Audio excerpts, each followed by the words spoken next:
দখলদার ইসরায়েলি বাহিনী Iran Hezbollah হুতি বিদ্রোহীদের মাঝে ভয়াবহ যুদ্ধ শুরু হয়েছে। আর এই মুহূর্তে আমাদের হাতে এসেছে যুদ্ধের সবথেকে তাজা আপডেট সংবাদ। প্রথমেই জানাবো, ইয়েমেন থেকে এবার ইহুদিবাদী ইসরায়েলে ভয়ঙ্কর ক্ষেপণাস্ত্র হামলা। পালিয়ে বেড়াচ্ছে নেতানিয়াহু সহ ইসরায়েলের সাধারণ ইহুদিরা। তারা বিভিন্ন বাংকারে আশ্রয় নিতে শুরু করেছে। হুতি বাহিনীর ড্রোন হামলায় ইসরায়েল তছনছ হয়ে যাওয়ার পথ। এরপর জানাবো, গাজায় ইসরায়েলি হামলায় নিহত 93 জন নিরীহ ফিলিস্তিনি। অবরুদ্ধ গাজা উপত্যকায় ইহুদিবাদীদের বিমান হামলা, গোলাবর্ষণে সাধারণ মানুষ আরও মারা যাচ্ছে। মেরে তাদেরকে বিভিন্ন জায়গায় ফেলে রাখা হচ্ছে। মানবিক সংকটও চরমে পৌঁছেছে। আজ ইসরায়েলি বাহিনীর টানা হামলায় অঞ্চলটিতে সর্বশেষ 93 জন নিরীহ ফিলিস্তিনি মানুষ নিহত হয়েছে। এতে এ পর্যন্ত নিহতের সংখ্যা 53,650 ছাড়িয়ে গেল। খবর আল জাজিরা। এদিকে যুদ্ধ শেষে পুরো গাজা নিয়ন্ত্রণ করবে ইসরায়েল, দাবি করল নেতানিয়াহু। ইহুদিবাদী কট্টরপন্থী নেতানিয়াহু দাবি করেছেন তারা পুরো গাজার নিয়ন্ত্রণ নেবে। যুদ্ধ শেষ হওয়ার পর তারা গাজা পুরো তছনছ করে দেবে এবং গাজার সম্পূর্ণ নিয়ন্ত্রণ তাদের হাতে থাকবে বলে এমনটাই দাবি করেছে পৃথিবীর নিকৃষ্ট এই ইহুদিবাদী ইসরায়েলের প্রধানমন্ত্রী বেনজামিন নেতানিয়াহু। এবারে জানাবো, গাজায় ইসরায়েলি বাহিনীর গুলির মুখে পড়লেন ইউরোপীয় ইউনিয়নের কূটনৈতিক ও আরবের কূটনীতিকরা। অধিকৃত পশ্চিম তীরে গাজায় বিভিন্ন দেশের অন্তত ৪৫ জন কূটনৈতিক ছিল। তাদেরকে লক্ষ্য করে গুলি চালিয়েছে ইহুদিবাদীরা। তারা গুলি চালিয়ে তাদেরকে ওই এলাকা ছাড়া করেছে।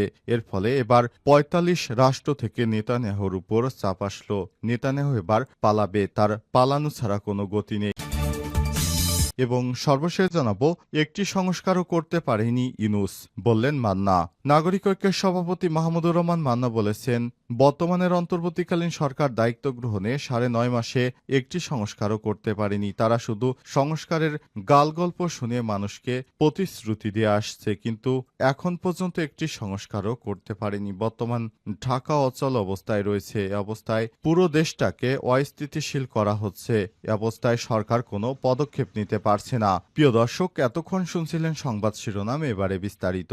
তবে তার আগে বন্ধুরা, অনুরোধ থাকবে এই সংবাদটিতে একটি লাইক দিন। এই চ্যানেলে আপনি নতুন হয়ে থাকলে আমাদের সংবাদটি দেখতে দেখতে চ্যানেলটি সাবস্ক্রাইব করে রাখুন। কমেন্ট করে বন্ধুরা আপনার মূল্যবান মতামত জানিয়ে দিন। আর বন্ধুরা, গাজা যুদ্ধে আপনি যদি নিরীহ ফিলিস্তিনিদের ভালোবেসে থাকেন, কমেন্টে ইয়েস লিখে বিশ্ববাসীকে জানিয়ে দিন। সংবাদটি আপনার সোশ্যাল মিডিয়া, ফেসবুকে বন্ধুদের দেখার সুযোগ করে দিন। এবারে বিস্তারিত।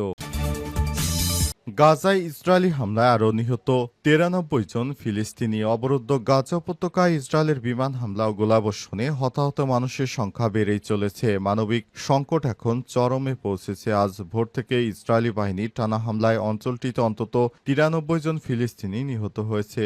আহত হয়েছে আরও শতাধিক মানুষ। এতে করে অবরুদ্ধ এই উপত্যকাটিতে নিহতের মোট সংখ্যা 53,650 ছাড়িয়ে গেছে। আজ এই তথ্য জানিয়েছে সংবাদ মাধ্যম আল জাজিরা।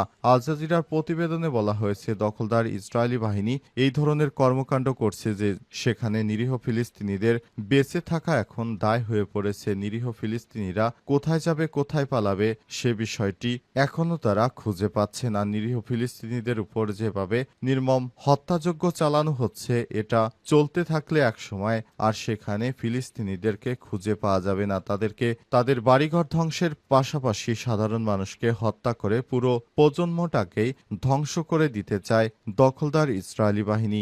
ইসরায়েলের হাত থেকে বাঁচার জন্য মানুষ বিভিন্নভাবে চেষ্টা করে যাচ্ছে, কিন্তু তাদের অব্যাহত বোমা হামলা, বিমান হামলা, সাধারণ সৈনিকদের গুলিবর্ষণ সহ বিভিন্নভাবে মানুষদেরকে দেখামাত্র গুলি করে হত্যা করছে দখলদার ইসরায়েলি বাহিনী। ইসরায়েলের এই হামলা এ পর্যন্ত সাধারণ মানুষ যেভাবে মারা যাচ্ছে, তাতে করে পুরো গাজা একসময় ইসরায়েল দখলে নিবে এবং সেটি ঘোষণা দিয়েছে ইহুদিবাদী নেতানিয়াহু। তিনি বলেছেন, আমরা পুরো গাজার নিয়ন্ত্রণ নেব আর এসব মানুষদেরকে বিশ্বের বিভিন্ন দেশে তারা পাঠিয়ে দেবে, এমন সিদ্ধান্তই নিয়েছে।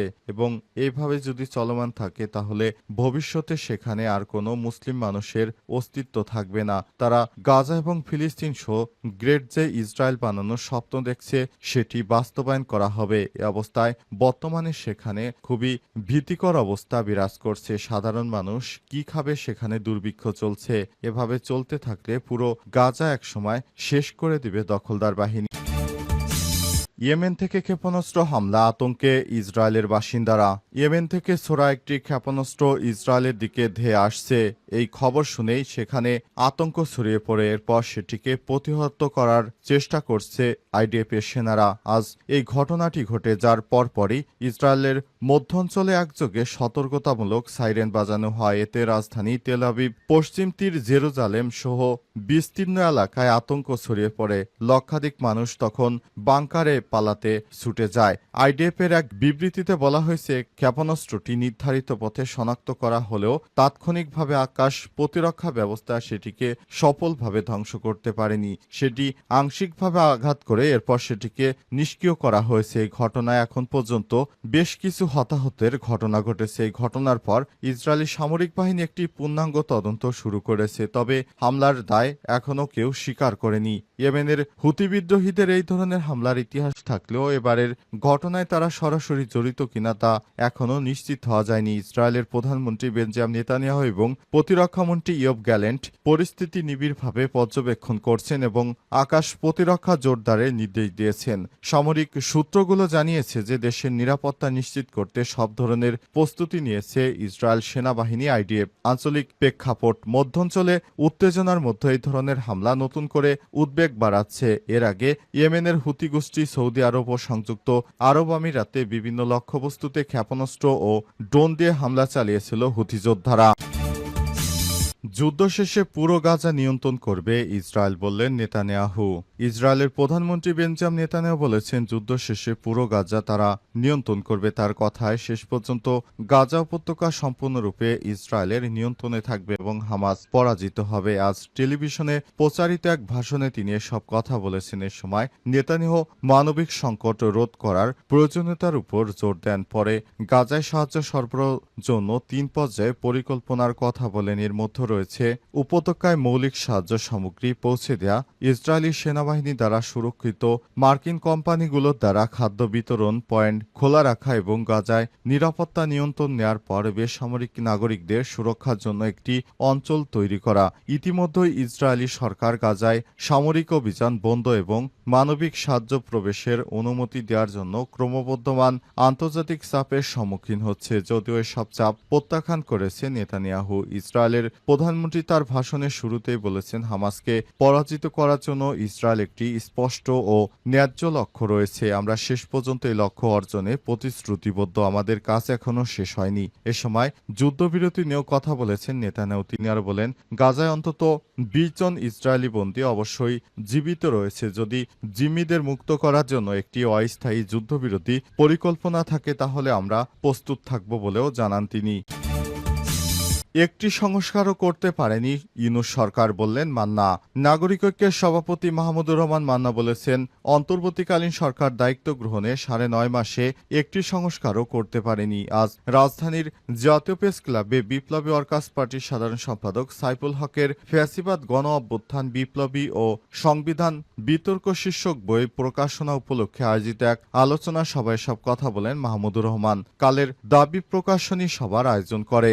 মাহমুদুর রহমান মান্না আরও বলেছেন, অন্তর্বর্তীকালীন সরকারের সবচেয়ে বড় কাজ হল নির্বাচনের সংস্কারের ব্যবস্থা করা, কিন্তু এটা একটা সংস্কারের সরকার এ পর্যন্ত করতে পারেনি। অথচ ইউনূস রাজনৈতিক দলগুলোর মধ্যে ন্যূনতম ঐক্যমতের ভিত্তিতে সংস্কার করে নির্বাচনের কথা বলেছিলেন। কিন্তু বর্তমানে ইউনূস সরকার কোনো কথা রাখছেন না। ন্যূনতম ঐক্যমতের ভিত্তিতে সংস্কার করে নির্বাচনে যে কথা বলেছেন, ১৬৬টি প্রস্তাবের মধ্যে ১৪৬টি সব দল একমত হয়েছে। বেশিরভাগ ঐক্য রয়েছে। এরপরও নির্বাচন নিয়ে কথা বলছেন না কেন? স্টারলিংকের মাধ্যমে বাংলাদেশের সাইবার সিস্টেম কর্তৃক বিদেশিদের কাছে চলে যাচ্ছে কিনা অন্তর্বর্তীকালীন সরকারের কাছে প্রশ্ন রেখেছেন তিনি আরও বলেন, বর্তমানে দেশি বিদেশি পাসপোর্টধারী কতজন আছে সেই হিসাব পাওয়া মুশকিল। ওইরকম একজন মানুষ জাতীয় নিরাপত্তা উপদেষ্টা কিভাবে হয়, যিনি বাংলাদেশে এর আগে কখনোই সিকিউরিটি অ্যাডভাইজার ছিলেন না? তাকে সেই দায়িত্ব দেওয়া হয়েছে।